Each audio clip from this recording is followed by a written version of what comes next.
Je suis né le 8 décembre 1927 à Vichac-et-Caillaux. J'habite Salbeuf depuis 86 ans, la même propriété. Mon père est né là même.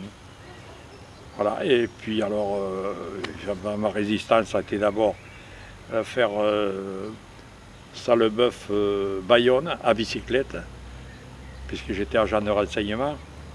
Salbeuf bicyclette avec mes deux amis, Robert Brie et Rodolphe Turcas. Et nous avons repéré tous les lieux où étaient des pots d'armes, de munitions et les troupes d'occupation. Et nous avons transmis ça au réseau Jean Anticole. Servait le réseau Lampère de Calados, qui était dans la ferme Grosse-Claude, au Mont-Saint-Clair, dans la commune de Pierrefitte-en-Senglé.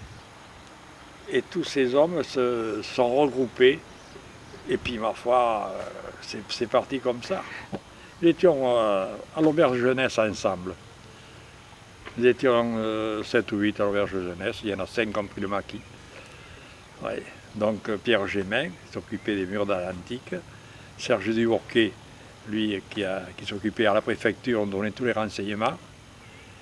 Et nous avions notre ami, alors lui c'était le crack, c'était Franck Sanson. Franck Sanson, il était à l'AIA à Bordeaux. Je ne sais pas si vous connaissez l'AIA.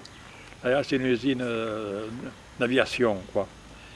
Et c'est lui qui a saboté les 100 avions qui n'ont jamais pu prendre le départ pour l'Allemagne. 100 avions ils ont saboté. C'est quelque chose d'extraordinaire. Mais ils ont été fusillés le lendemain, les pauvres. Alors j'ai perdu Jean Anticole, j'ai perdu Franck Sanson, j'ai perdu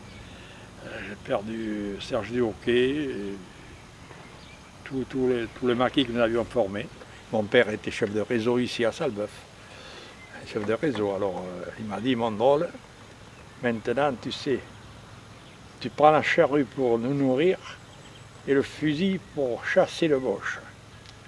Voilà ce qu'il m'a dit. Eh bien, on a chassé le boche et on a continué à travailler la terre pour pouvoir se nourrir, quoi, bien sûr. Mon ami Fénelon et puis mon ami Ponce, tous les deux avaient créé une imprimerie clandestine. Une imprimerie clandestine à route à la forêt chez Fénelon. Et là, on faisait des traques, C'est très important. Ça influence pas mal de gens qui ne voyaient qu'à la défaite. Le plus dur, ça a été lorsque Jean Anticole a été fusillé le 8 juillet 1944. Alors on s'est tous les trois, on s'est repliés sur Bordeaux. Et il y avait un message du SOE qui disait « Napoléon va sauter ». Vous savez qui c'était Napoléon? Napoléon à Bordeaux, c'était le pont de pierre. Napoléon va sauter. Alors aussitôt, on organise 2 équipes de déminage. Et rive gauche, c'était les guerrilleros espagnols, avec des Tunisiens, et des hommes du 4e bataillon de Zouaves, ceux qui ont libéré la Pointe de Grave après Royan, qui était ici à Bordeaux. Alors, ils étaient sous la direction de Pablo Sanchez. C'est la direction de Pablo Sanchez qui dirigeait cette rive gauche. Et rive droite, c'était les maquis de Salbeuf, dont nous étions 3. Il y avait 3 hommes des brigades révolutionnaires russes. C'était avec nous. Et nous avions également 2 d'AOF. Vous avez connu l'AOF. L'AOF, les Français d'AOF. Nous venons libérer la patrie. Et on a pu couper tous les cordons de dynamite qui étaient très gros. Il y en avait 5 gros tuyaux de dynamite pour sauter le pont.